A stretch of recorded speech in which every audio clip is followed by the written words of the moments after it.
दर्शन है ना, दर्शन कहते हैं कि किसी चीज़ को फॉलो करना है ना। तो नाजी जो था यानी हिटलर के मानने वाले को नाजी बोलते हैं।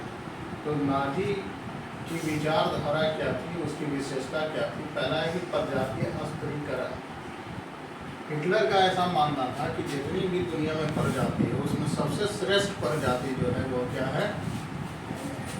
सबसे श्रेष्ठ जाति जो है नॉर्डिक जर्मन आर्य। कौन? नॉर्डिक जर्मन आर्य जो है सबसे श्रेष्ठ और सबसे अच्छी प्रजाति है।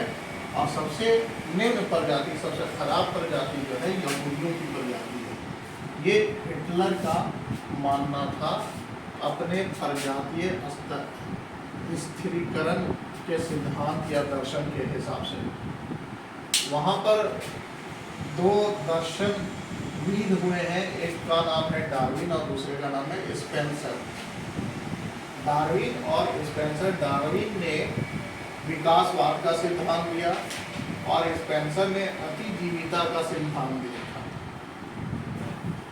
विकासवाद के सिद्धांत का मतलब होता है कि हर एक इंसान अपना विकास चाहता है, और अतिजीविता का मतलब ज़्यादा जीने का अधिकार, है ना।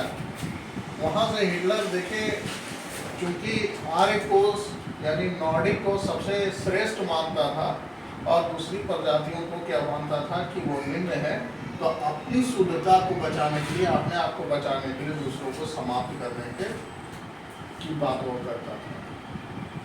पहली बात ये थी कि अपनी प्रजाति को उच्च मानना। उसकी प्रजाति क्या थी? तो नॉर्डिक थी। सबसे निम्न प्रजाति कौन थी? यहूदियों की प्रजाति थी। इसमें दो दर्शनविद आते हैं, एक आते हैं आपको जाकर के डार्विन और दूसरे आते हैं स्पेंसर। डार्विन का जो सिद्धांत है वो विकासवादी सिद्धांत है और स्पेंसर का जो सिद्धांत है वो अतिजातिवादी, जीवितावादी है। सब हिटलर का ऐसा मानना था कि उसका जो नॉर्डिक है वो सबसे श्रेष्ठ है, सबसे अच्छा है, और इसकी शुद्धता को बचाने के लिए दूसरों को समाप्त कर देना चाहिए। भौगोलिक और राजनीतिक दृष्टिकोण। नाजियों का एक दूसरा दर्शन था जिसको बोलते हैं लेवेनस्ट्राउम।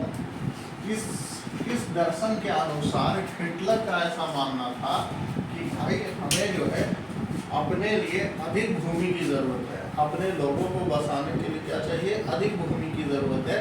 तो अधिक भूमि आएगी कैसे? दूसरे देश पर क्या करना पड़ेगा? अधिकार जमाना पड़ेगा, तभी जो है कि हम एक बड़े राष्ट्र का निर्माण कर सकते हैं और अपने लोगों को वहाँ बसा सकते हैं, ताकि वो अपने मूल भूमि यानी जर्मनी से अटैच रहे। इसके लिए उसने क्या किया? अपने देश के पूर्व यानी पोलैंड पर क्या किया? अधिकार करने की कोशिश की और वहाँ जर्मन वासियों को बसाया। तीसरा बोलते हैं सर्वाधिकार का प्रसार एवं गणतंत्र की आलोचना। सर्वाधिकार कहते हैं कि एक आदमी के हाथ में सब पावर होना चाहिए, उसके हाथ में पूरा सेंटर होना चाहिए। संसदीय शासन को नहीं मानता, संसदीय विचारधारा को नहीं मानता हो, समझे? जनतांत्रिकवाद को नहीं मानता, उदारवाद को वो नहीं मानता, लोकतंत्र को वो नहीं मानता, उसी को बोलते हैं सर्वाधिकारवाद। सर्वाधिकारवाद का मतलब सारा पावर एक आदमी के हाथ में क्या होना चाहिए? सेंटर। और लोकतंत्र का मतलब क्या होता है कि पावर जनता के हाथ में है। तो वो लोकतंत्र हो, जनतांत्रात्मक हो या उदारवाद हो, इन सबका क्या था? हाथ में चलता। समाजवाद का विरोध। उसने समाजवाद का विरोध किया। नाजीवाद जो थे यानी हिटलर वासी जो थे, हिटलर लोग जो थे, वो क्या थे? समाजवाद और साम्यवाद का क्या करते थे? विरोध करते थे। समाजवाद से क्या मतलब?